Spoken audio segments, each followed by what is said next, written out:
que é bom, porque a sua misericórdia dura para sempre. Repita comigo: porque é bom, porque a sua misericórdia dura para sempre.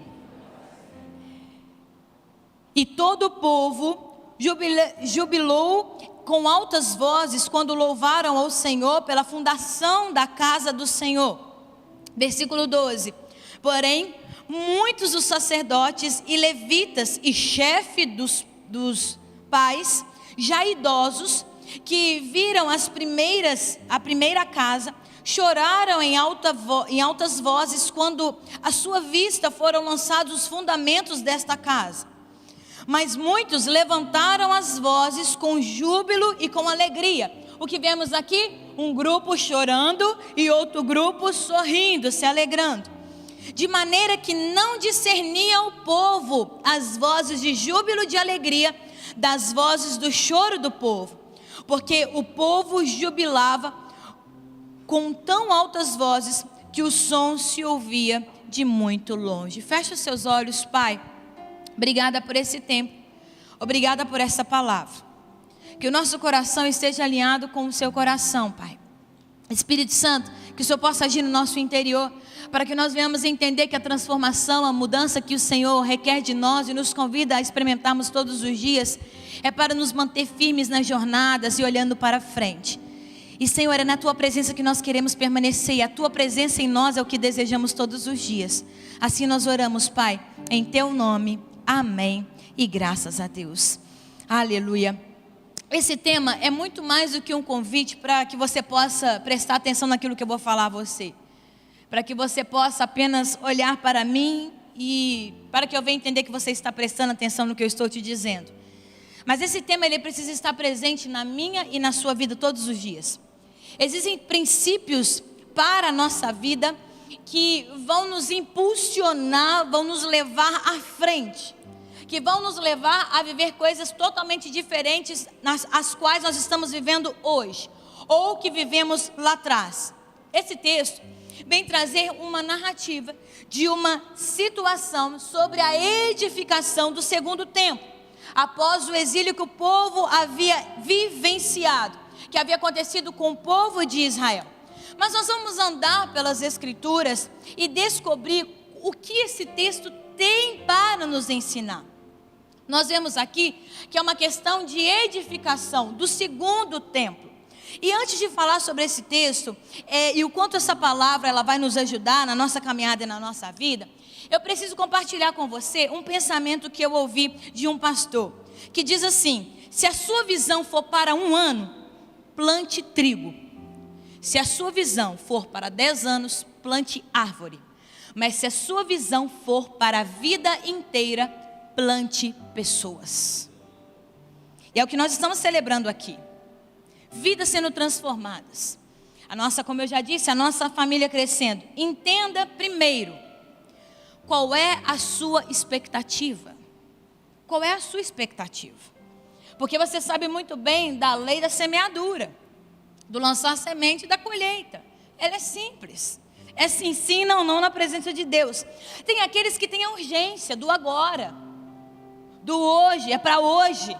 Se você tem essa urgência do agora, então plante trigo, porque você vai colher de uma forma muito rápida, não tem problema nenhum. Não tem problema nenhum se você quiser plantar o trigo. Mas se você for essa pessoa que quer essa colheita rápida, a curto prazo. Mas se você quer ressignificar vidas, se você quer inspirar, se você tem uma visão mais ampla, então plante pessoas, plante vidas. Eu sei que a nossa tendência muitas vezes, e a gente precisa lutar contra isso, é de ficar no meio termo. E a gente pensa, não, eu vou plantar árvore, pelo menos está ótima a árvore. Tá bom, tem árvores hoje que em 7 anos já tem como você comercializar. O eucalipto, por exemplo, já tem como com 7, 8 anos você começar a vender eucalipto. Mas tem árvores que não são assim. Tem árvores que são 10, 20, 30 anos. Aí essas árvores, quem é que irá usufruir dessas árvores? Serão os filhos. Se você estiver nessa perspectiva, tudo bem, mas eu preciso aqui te falar a verdade. O Senhor está te chamando para plantar pessoas, mas para isso você vai ter que olhar para frente. Você vai ter que direcionar o seu olhar. Você vai ter que direcionar o seu pensamento. Mas agora eu quero contextualizar aqui. Esse texto de Esdras, ele está falando de presente, mas ele está também trazendo, mostrando um passado, mas está levando um povo ao futuro, sobre a perspectiva de vida. Esse texto tem a ver de onde eu quero chegar, e como eu e você precisamos limpar o nosso pensamento, a nossa mente, para que venhamos romper, porque esse texto é um convite para a ruptura. Era o que o povo precisava experimentar. E a primeira palavra que eu trago ao seu coração: não se torne escravo do seu passado. Porque muitas vezes essa é a nossa tendência, nos tornarmos escravos do nosso passado.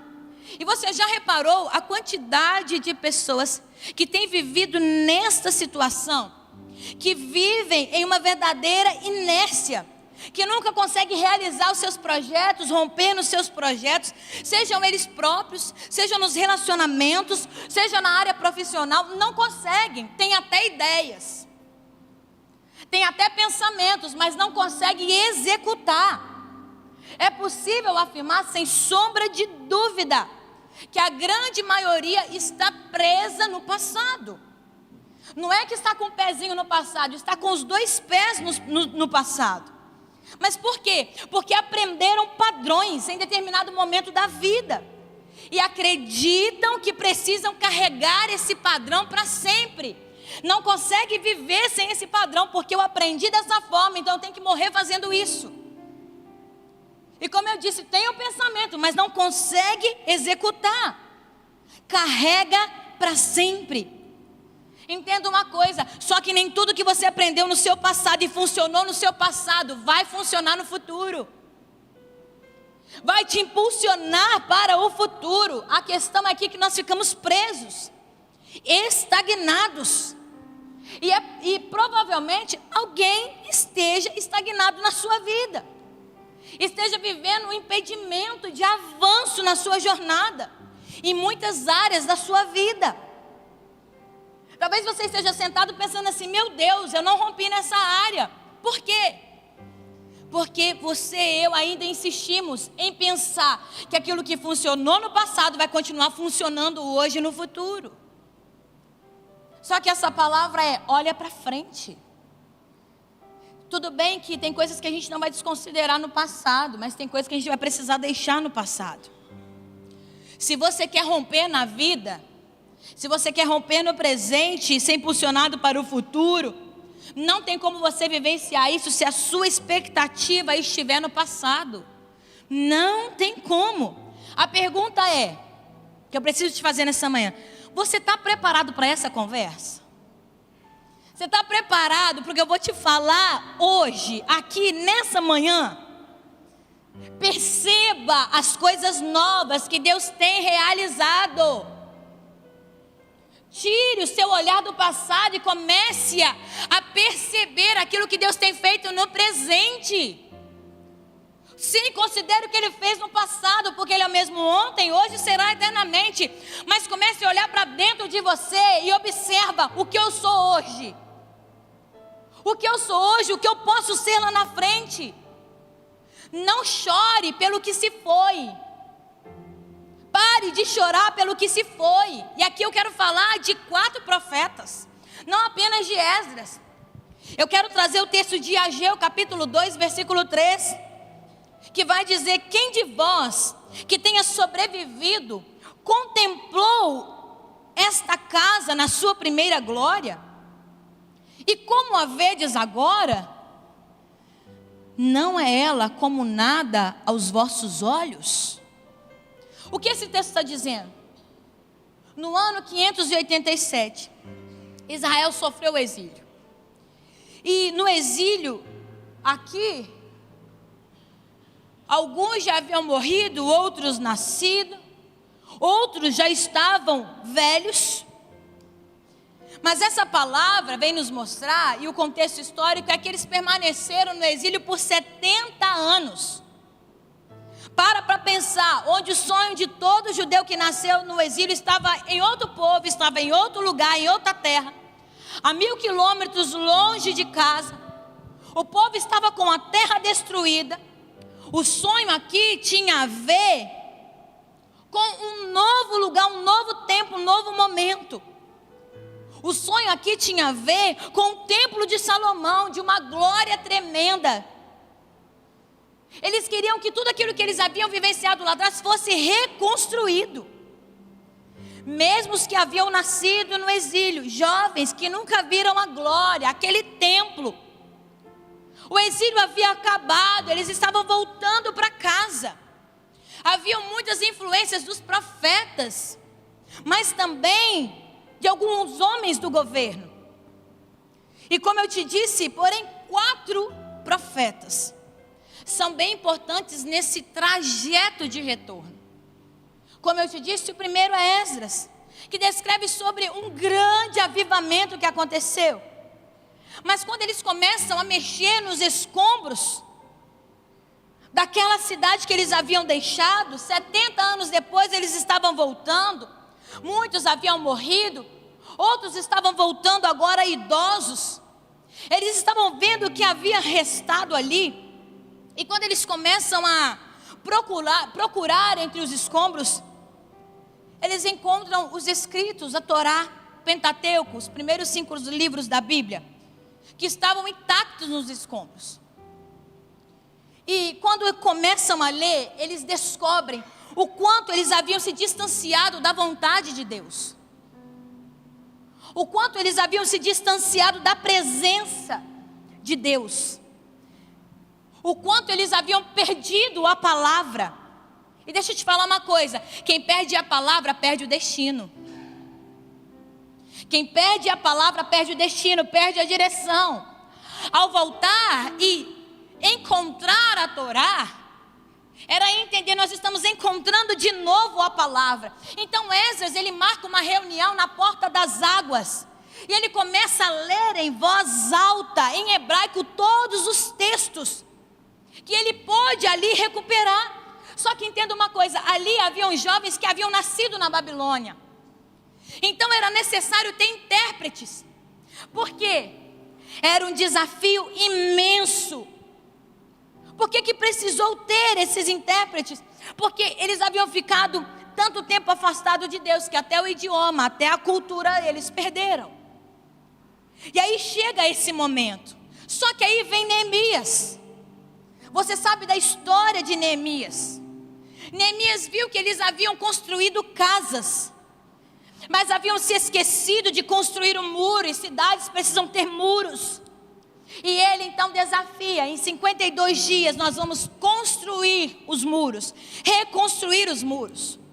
Só que não para por aí. Vem o profeta Ageu, que denuncia um grande problema. Se você já leu, mas se você ainda não leu, você vai perceber nos escritos dele.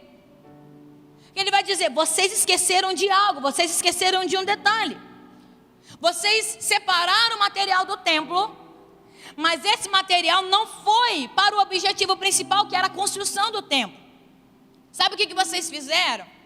Vocês começaram a usar esse material para construir a casa de vocês. Vocês estão com a casa construída, mas o templo não foi construído. Eu quero abrir um parênteses aqui. Você pode pensar: meu Deus, isso aconteceu com o povo? Deles pegarem o material que era para construir o templo e construir as suas casas. Sim, e é por isso que o profeta Ageu, ele se levanta para falar. Porque o profeta denunciava o pecado, para alinhar o povo à visão. E aí você pode pensar: nossa, isso só acontece lá. Não, isso acontece comigo e com você quando não devolvemos o dízimo que é do Senhor. Optamos em construir a nossa casa, ao invés de construir a casa do Senhor. Então eu já quero chamar a sua atenção e te despertar para isso. Não negocie aquilo que é do Senhor. Entregue, devolva aquilo que é do Senhor. Para que eu e você não venhamos receber essa palavra, assim como o profeta se levantou, Ageu, para falar com o povo. Vocês estão desviando o material da construção. Esse material precisa voltar para o seu destino. Está dizendo: olha, sabe por que o bolso de vocês parece que está furado? É por causa disso. Então comece a alinhar o coração de vocês. Aí vem Zacarias. O templo começou a ser construído, mas o dinheiro acabou. E aí Zacarias tem uma visão e ele diz, no capítulo 4, versículo 6 de Zacarias: não por força nem por poder, mas essa casa será levantada pelo meu espírito, assim diz o Senhor dos exércitos. Ele diz isso porque lá na Babilônia, Ciro havia dito que não enviaria mais recursos, porque de alguma maneira ainda estava vindo algum dinheiro, alguma verba de lá. E ele diz, Ciro vai dizer: olha, era para essa obra ter acabado. Mas o profeta, ele vai se levantar e vai dizer: quem é você? Ó grande montanha, o imperador Ciro da Babilônia, você está pensando que você é quem? Você não passa de um monte de pedra de Zorobabel, governador de um povo que estava totalmente falido. Mas o profeta aqui, ele sabia que era um governador de um povo que tinha uma promessa.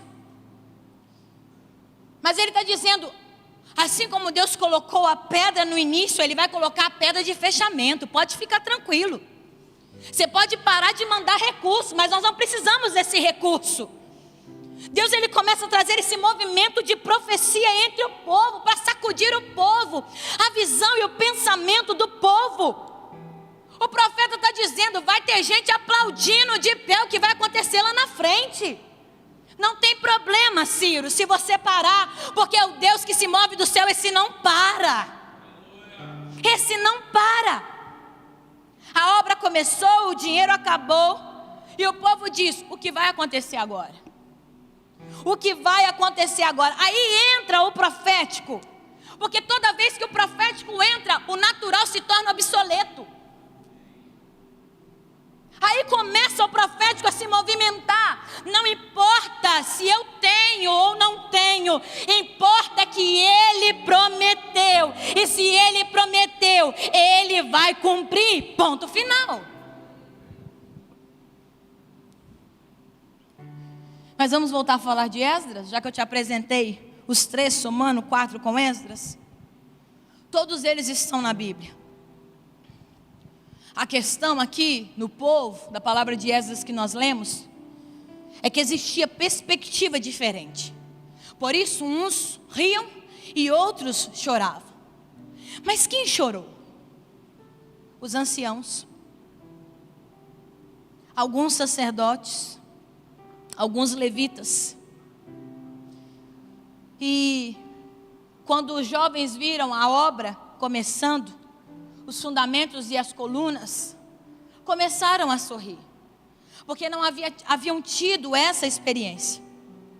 Eles olham, os anciãos, alguns sacerdotes e alguns levitas, quando olham para aquelas colunas e começam a chorar, eles olham, preste atenção nisso, eles olham para o novo, aquelas colunas sendo erguidas, mas pensando no velho.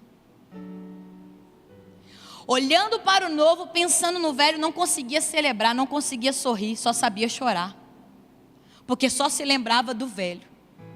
Quantos de nós é assim? Estamos diante do novo do Senhor. E a promessa de que Ele vai colocar um cântico novo nos nossos lábios. Que o nosso choro, ele vai durar a noite, mas amanhã, pela manhã, vem o sorriso, a alegria. Mas quantos de nós ainda estamos olhando para o velho, olhando para o novo com a perspectiva do velho? Essa é a ambiguidade aqui nesse texto. Alguns estão dizendo, o passado foi glorioso, porque o primeiro templo havia sido construído por Salomão. Como alguém aqui, o dinheiro acabou. Como alguém aqui vai conseguir ouro para construir? Como alguém aqui vai fazer o que foi feito lá atrás? O que acontece aqui é que as pessoas que haviam visto a glória do templo de Salomão estavam amargamente desapontadas. Embora a obra só estivesse começando. E quando olhavam aquela coluna, achavam que não fazia sentido algum. E Ageu 2:3 vai dizer: quem de vocês que tenha sobrevivido contemplou este templo na sua primeira glória, como nós lemos? E como vocês o veem agora? Porque acaso não é como nada aos olhos de vocês? Quem viu aquele templo maravilhoso, ao ver esse agora está enxergando como se fosse um barraco. Mas sabe o que eu entendo? Aqueles que estavam olhando lá atrás só estavam vendo a glória do ouro. Só estavam pensando na glória do ouro. Mas eles não sabiam sobre a glória da presença. E é o que eu e você precisamos buscar, é a glória da presença. Porque Ageu 2, versículos 8 e 9 vai dizer: minha é a prata, meu é o ouro, diz o Senhor dos Exércitos. Já está falando, eu posso dar prata, eu posso dar ouro. Vocês estão achando que é Salomão? Eu posso dar o que vocês precisam. A glória deste novo templo será maior do que a do primeiro. Você sabe esse texto, que a glória da segunda casa será maior do que a da primeira, diz o Senhor dos Exércitos. E nesse lugar darei a paz. Darei a paz, diz o Senhor dos Exércitos. O que isso significa? A glória da primeira casa, guarde isso, estava no ouro que ofuscava a glória de Deus. Mas a glória da segunda casa estava na presença que ofuscava a estrutura construída. E é isso que Deus quer fazer conosco. Para pensar. Quando alguém viu o templo de Salomão, conhecido como 7 maravilhas do mundo, era tanto ouro, que era tomado de êxtase, de tanta beleza. Mas a palavra está nos dizendo, a glória da segunda casa será maior. Porque vocês estão com a expectativa do ouro da terra. Mas eu quero apresentar a expectativa da minha presença. É por isso que a glória da segunda será muito maior, a minha presença. Essa é a palavra, essa é a promessa. Está dizendo, a primeira casa teve até fumaça. Teve até fumaça, uma presença que atingiu o templo. Que as pessoas não conseguiam ficar de pé, é verdade, se prostravam. Imagine quanto sacrifício Salomão fez a Deus. Para que a fumaça tomasse o lugar. Como alguém iria superar isso? Aí vem o profeta Ageu dizendo, vocês não estão entendendo. O que aconteceu lá atrás era só glória da fumaça. Mas aqui, esse templo, pode até não ter todo o ouro que Salomão colocou. Mas o Messias vai pisar nele. O Messias vai pisar nele, a presença vai entrar nele. Deixa eu te chamar a atenção. Esse templo é o que Jesus entrou lá no Novo Testamento, quando ele colocou tudo acima, quando os cambistas estavam vendendo. É o profeta dizendo, ele vai pisar nesse templo. Pare de se prender lá no passado. E comece a olhar o que vai começar a ser construído agora. Porque a glória desta casa vai ultrapassar as expectativas. Não tem a ver com a quantidade de ouros, com a suntuosidade, com a estrutura. Mas tem a ver com a proximidade, com a chegada do Messias. Tem a ver com isso. O texto inicial diz que quando se lançou o fundamento, esses anciãos que eu já disse, alguns sacerdotes e levitas, começando a chorar ali, eles estavam olhando para o presente, mas com a mente da glória do passado, nessa construção. Mas qual é o motivo do choro aqui? Se o que estava acontecendo era tão esperado. E aí eu te digo, expectativas diferentes pode matar um projeto antes mesmo dele nascer. Antes mesmo dele nascer, que nós chamamos de projetos natimortos. Natimortos. O choro das pessoas mais velhas entrou em conflito com gritos dos jovens. Misturou tanto que não sabia distinguir quem era quem, o que estava acontecendo. Não sabia se era choro, não sabia se era riso. Mas entenda, nada jamais será como antes. Ah, mas eu quero que o meu casamento seja como antes. Comece a pedir a Deus que o seu casamento seja muito melhor do que antes. Ah, porque eu quero que o meu relacionamento com meu filho seja seja como antes. Peça ao Espírito Santo que o seu relacionamento seja muito melhor do que antes. Fala: Deus, eu quero viver a glória dessa segunda casa dentro da minha casa, dentro do meu trabalho, nos meus relacionamentos. Sabe por quê? A vida não se repete. Vai dar meia-noite, o relógio para, zera e começa a recontar de novo. Entenda uma coisa: não existe somatório de tempo. A vida não se repete. Comece a ter ações diferentes, porque ações diferentes nos levam a resultados diferentes. Não tem como eu ter as mesmas reações pensando em resultados diferentes. Comece a pensar de outra forma. Nós não conseguimos resultados quando nós conseguimos resultados quando nós conseguimos influenciar pessoas naquilo que nós acreditamos. Por isso eu te disse agora a respeito de projetos na Timor. Sabe o que é isso? É aquele projeto que você tentou convencer uma pessoa daquilo que nem mesmo você é convicto. Você tenta arguir daquilo, mas nem você é convencido disso. Entenda uma coisa: todas as vezes que você tiver uma visão, antes de você começar a falar a respeito dela, pessoas vão te perguntar sobre ela. Eu sei que tem pessoas que ficam desconfortáveis ao serem perguntadas sobre a visão. Mas deixa eu te falar algo, porque essa palavra mexeu muito com a minha estrutura. Alguns ficam com raiva ao serem arguídos a respeito. Mas as perguntas que as pessoas fazem são testes para nós mesmos sabermos se estamos convictos daquilo que estamos falando. Comece a prestar atenção daquilo que as pessoas estão te perguntando. Neemias, ele me chama a atenção porque ele é fantástico. Porque ele andou antes de falar. Não estou falando que ele andou, como criança antes de falar, não. Neemias andou 3 dias.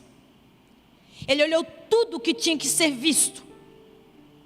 E depois que ele andou 3 dias, ele chamou as pessoas e trouxe a solução. Talvez seja essa palavra que o Espírito Santo está te dizendo: comece a andar. Comece a andar e depois fale. Porque às vezes a gente inverte, não é verdade? A gente começa a falar. A gente fala daquilo que a gente não sabe. A gente fala daquilo que a gente não tem o entendimento. Muitas vezes não tem a percepção. Mas comece a andar. Comece a olhar o que está à sua volta. Mas você precisa olhar para frente. Porque na vida nós vamos ter muitas oportunidades. Na vida nós teremos inúmeras oportunidades. E no texto, tem uma geração que se alegra por experimentar Deus de uma nova forma, de uma nova maneira. Enquanto outros estão chorando pela glória da casa antiga. Antigos chorando pelo templo perdido e novos celebrando pelo novo que surge. Pelo novo que está nascendo. Como é que pode no mesmo lugar, vendo a mesma coisa, uns chorando e outros rindo? É expectativa. Isso, eu estou falando aqui do templo, mas isso muitas vezes está dentro da nossa casa. Isso muitas vezes está nos nossos relacionamentos. Aqueles que ouviram a vida toda, o dia que o templo for reconstruído, o pensamento era: nós vamos ter o povo, nós vamos ter a colheita, nós vamos prosperar, nós vamos vencer as batalhas. Porque eles sabiam que assim havia sido com Davi. Havia um representante da inovação e havia outros representantes de experiência. E isso pode estar atrapalhando a enxergar com clareza o que nos espera no futuro. Então comece a dar lugar. Comece a abrir espaço no teu interior para o novo chegar. Para o novo chegar. Sabe qual é a mania que a gente tem? É de sempre apertar para encaixar o novo. Eu te dou esse exemplo. Pode ser, e é um percentual maior, que as mulheres vão se identificar. Porque para nós mulheres o grande desafio é o quê? Espaço no guarda-roupa, não é verdade, irmãs? Quem não teve o pensamento que atire a primeira pedra. Normalmente quando a gente adquire uma peça nova, qual que teria que ser o mecanismo? Entra uma peça nova, sai uma antiga, não é assim? Lá em casa eu tenho esse trato. Se entra um sapato novo, sai 2. Sai 2. Porque tem que abrir espaço. É desse jeito. E aí você já viu que muitas vezes a gente tem mania de eu vou comprar uma cômoda. Eu vou chamar o marceneiro aqui para ele fazer uma cômoda assim, ó. Dar uma emenda, uma ampliada. Ou você pensa, o que é que eu posso tirar do meu cônjuge aqui do guarda-roupa que ele não está usando mais? Porque a gente também é assim, né? Pensa que o cônjuge não está usando mais. Aí você, o que você faz? Você aperta. Só vai empilhando. Sabe aquele espaço na garagem também? Que você precisa tirar algo para caber. Né, meus irmãos? Aí você fala assim, ai, não, eu vou reorganizar para encaixar. Só que chega um momento que não tem mais espaço. Não cabe mais na gaveta. Não cabe mais no guarda-roupa. Então, se não cabe na gaveta e no guarda-roupa, não cabe na sua vida também. Sabe qual é o pensamento? Não. Essa peça aqui, eu usei quando a minha filha nasceu. Então, pode ser que eu vá usar de novo. Esse é o nosso pensamento. Ah, essa peça aqui, eu usei quando eu estava com tantos quilos, eu vou emagrecer de novo para caber nela. Pare de pensar no passado, libere isso. Dê lugar, dê espaço, abra mão do passado, porque se nós quisermos que Deus faça coisas novas, nós vamos ter que abrir mão de conceitos do passado, abre mão do que está lá atrás. Quem é da época do taxímetro aqui? Não precisa ficar tímido não, igreja, eu levanto a mão, tá?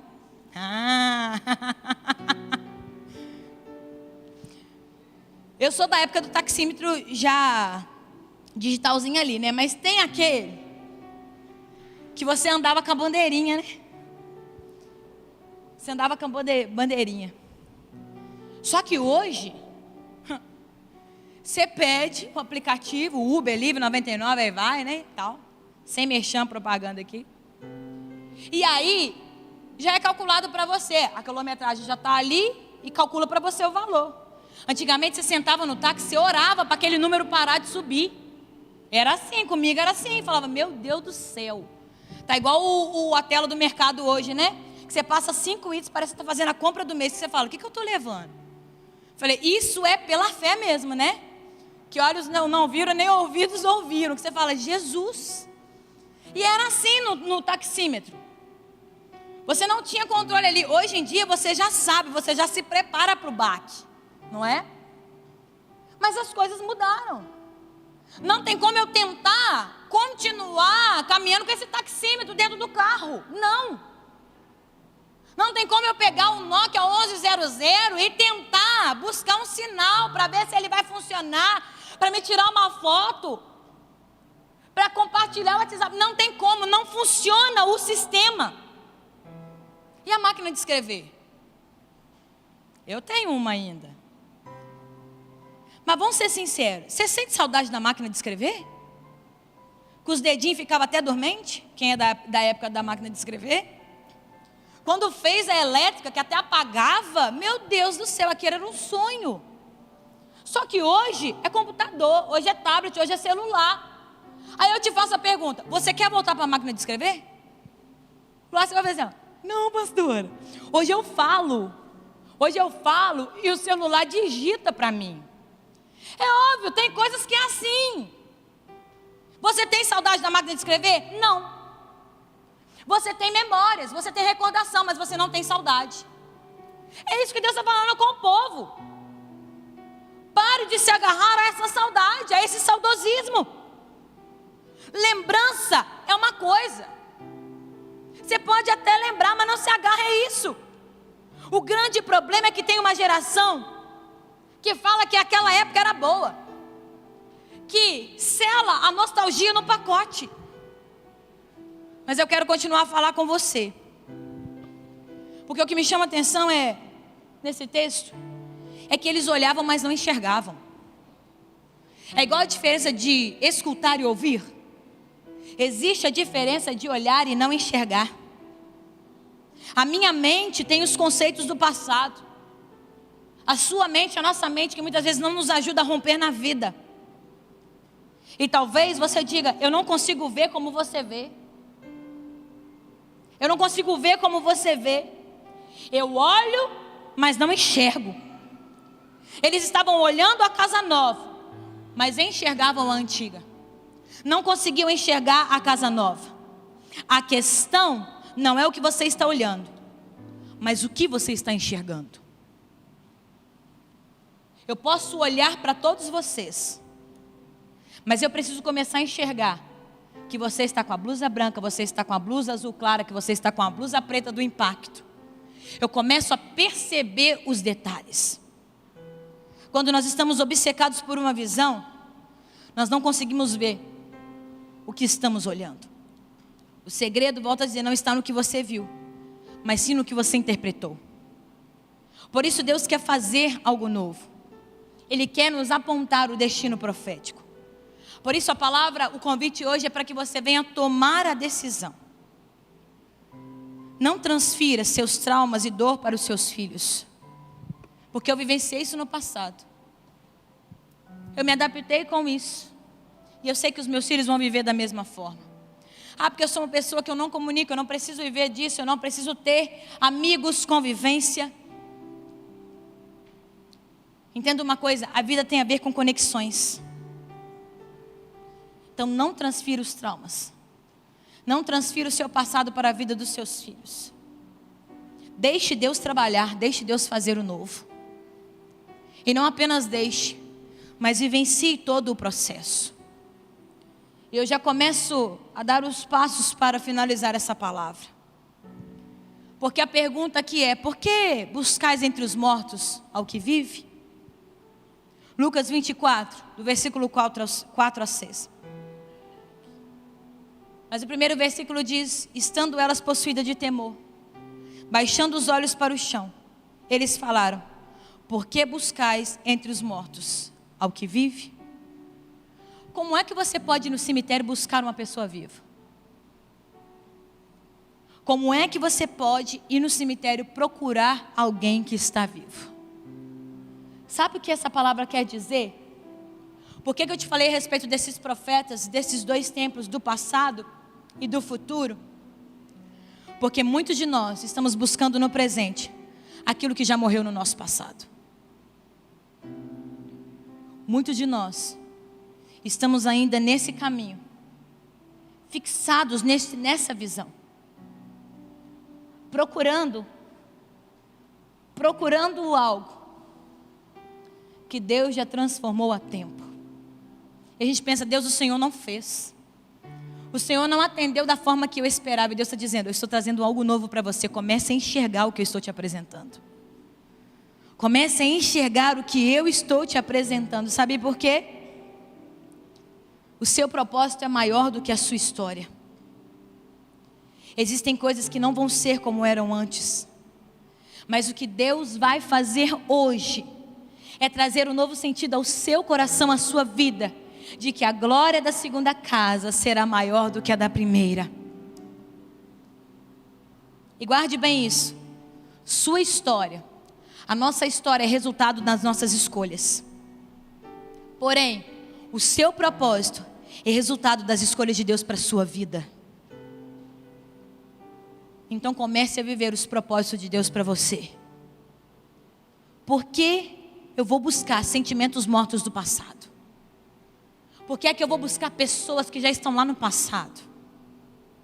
Por que é que eu quero ainda buscar situações que estão lá no passado? Tudo tem a ver com a narrativa. E eu concluo a minha palavra aqui. Existe uma história que um rei teve um sonho. E o rei, ele chama 2 ministros e ele compartilha esse sonho. Ele chama o primeiro ministro. Ele não compartilha com os 2 juntos, mas ele chama o primeiro ministro. Então ele conta. E o primeiro ouve atentamente. E ao terminar de ouvir o sonho, esse primeiro ministro vira para o rei e fala: que azar! Que azar, rei! Você vai ver que os seus amigos, seus parentes, pessoas que você ama, vão morrer. O rei, diante dessa palavra, e o início dela, que azar, Ele fica tão indignado pela postura do ministro, que ele chama o seu súdito e fala assim: olha, dê 10 chibatadas nele. E aí vem o segundo ministro, e o rei conta o sonho para ele. E esse segundo ministro fala assim: rei, que sorte que o senhor tem. O senhor vai viver mais tempo. E com isso, o senhor vai poder cuidar dos seus amigos. O senhor vai poder cuidar dos seus parentes, das pessoas que você ama. O rei chama o súdito e fala assim: para esse daqui você dá 10 moedas de ouro. Chega o primeiro ministro, encontra com o segundo e fala assim: você é esperto mesmo, hein? Porque você falou isso, ganhou 10 moedas de ouro, e eu falei e ganhei 10 chibatadas. Nós contamos a mesma coisa. O segundo ministro vira para o primeiro e diz: sabe o que acontece? O diamante é bom. O diamante é bom, não é verdade? Pela beleza, pelo valor. Mas ele disse: eu posso muito bem pegar o diamante, colocar esse diamante dentro de uma caixinha, perfumar a caixinha, colocar um laço lindo, uma florzinha para enfeitar esse diamante. Como eu também posso pegar esse diamante e tacar na cara da pessoa. É uma questão de narrativa. É uma questão de como eu interpreto. A questão não é o que você está entregando, mas como você está entregando. É isso. Esse ministro revela aqui. Muitas vezes o que acontece conosco é que tem pessoas que a vida está tão ruim, que até o bom ele faz ficar ruim, que até o bom ele consegue estragar. Mas por quê? Se a narrativa é a mesma. Mas está tudo ruim, nada vai mudar, está tudo errado, então eu não confio em mais ninguém. Pare de comparar a sua vida do presente com o que você viveu lá atrás. Ah, mas eu estou com medo de acontecer comigo o que aconteceu lá atrás. Entenda uma coisa, já passou. Já passou. Você está aqui nessa manhã num ambiente de cura. Você está aqui nessa manhã num ambiente de restauração. Talvez a sua narrativa esteja roubando o novo de Deus para você. E Deus quer tocar nos teus lábios com a brasa viva para transformar a sua fala. Deus quer liberar essa voz que está dentro de você. Vamos ter batalhas? Vamos, mas vamos ter vitórias também em todas elas. Comece a mudar a sua perspectiva. Pare de carregar 10 quilos, pare de carregar 20 quilos de bagagem na sua vida. Dê lugar para o que Deus quer realizar, a obra dele na tua vida. Abre espaço para o seu milagre. Comece a tirar do guarda-roupa aquilo que não serve mais em você. Porque Deus quer te dar vestes novas, renovadas, novas e lindas.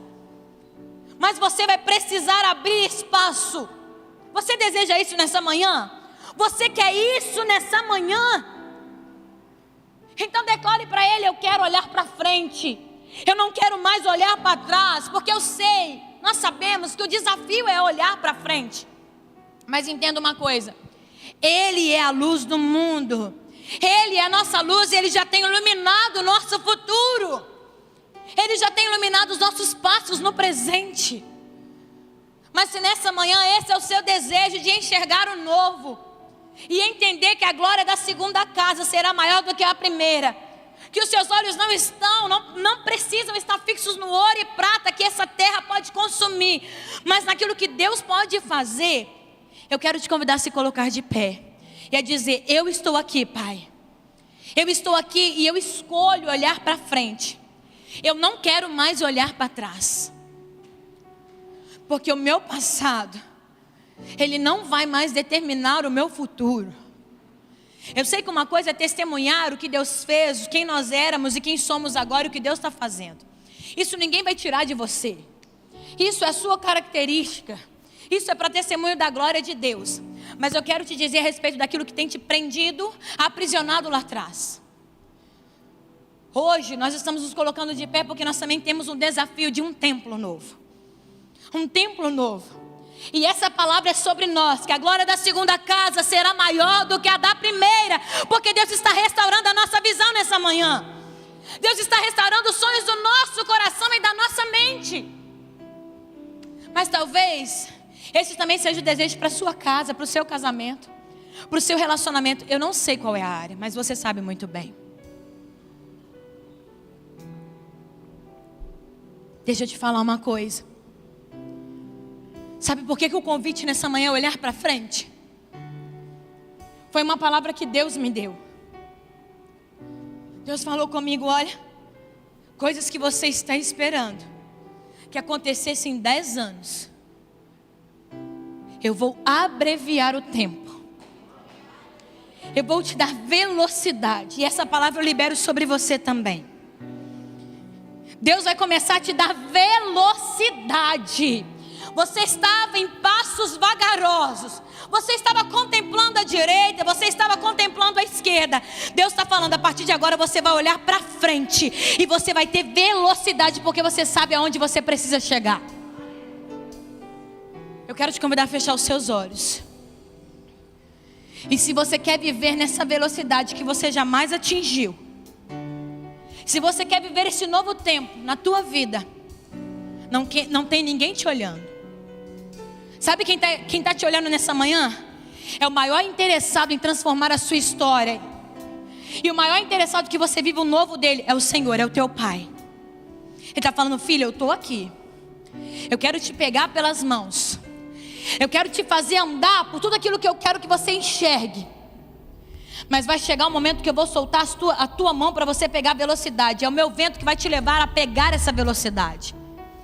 E se você deseja viver isso na presença de Deus, se você deseja dessa unção de olhar para frente, romper e vencer com as frustrações do passado, eu quero te convidar a sair do seu lugar e a vir até o altar do Senhor. Enquanto o ministério, os instrumentistas vão estar